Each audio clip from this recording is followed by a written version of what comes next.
Bonjour. Quand on voit des 1 et des 0, on pense souvent aux ordinateurs, aux films d'espions, aux codes secrets.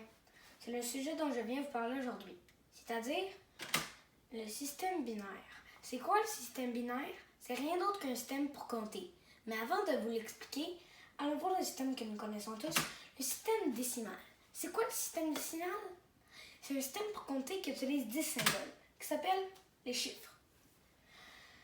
La première trace de décimale remonte au temps des hiéroglyphes égyptiens. Au fait, savez-vous pourquoi on utilise principalement le système décimal?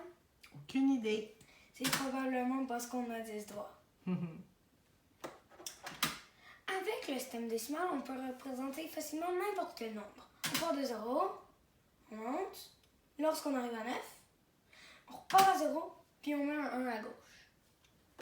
Une autre très bonne façon de le comprendre est en utilisant la roulette à 10 chiffres.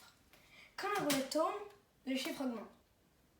Lorsqu'elle atteint 9, elle repart à 0 et met un 1 à gauche. En binaire, c'est différent. On n'a que 2 symboles. Alors, ça tourne plus.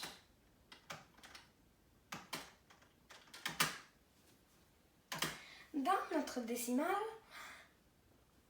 on constate que lorsqu'un chiffre devance un autre, il est 10 fois plus grand que celui qui le précède.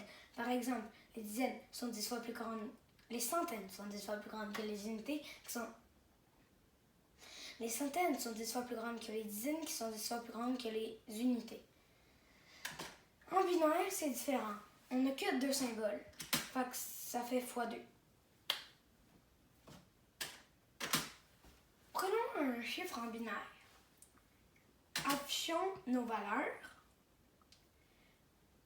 Quand ça dit 0, c'est non, je le veux pas. Quand ça dit 1, c'est oui, je le veux.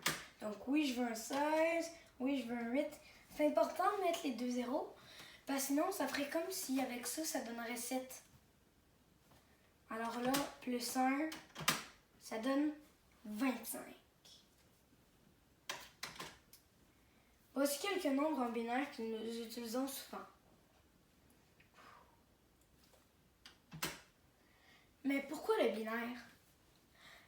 Le binaire, c'est comme l'oxygène de l'électronique. Il y en a besoin.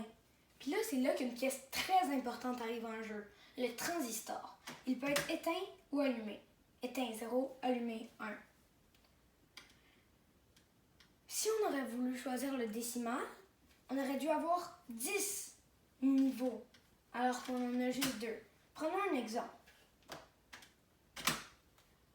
Il n'y a pas 10 façons de traverser. Prenons un exemple de passage piéton. Il n'y a pas 10 façons de marcher. Il y a juste tu marches pas ou tu marches. Affichons 25 en binaire et mettons les transistors. Nous aurions besoin de 5 transistors pour y arriver. Pour l'information, est-ce que vous savez combien y a-t-il de transistors dans un processeur d'ordinateur? 40? 700 millions.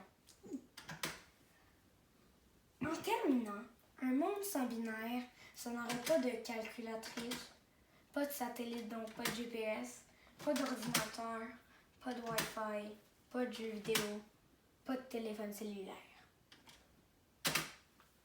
Merci de votre écoute.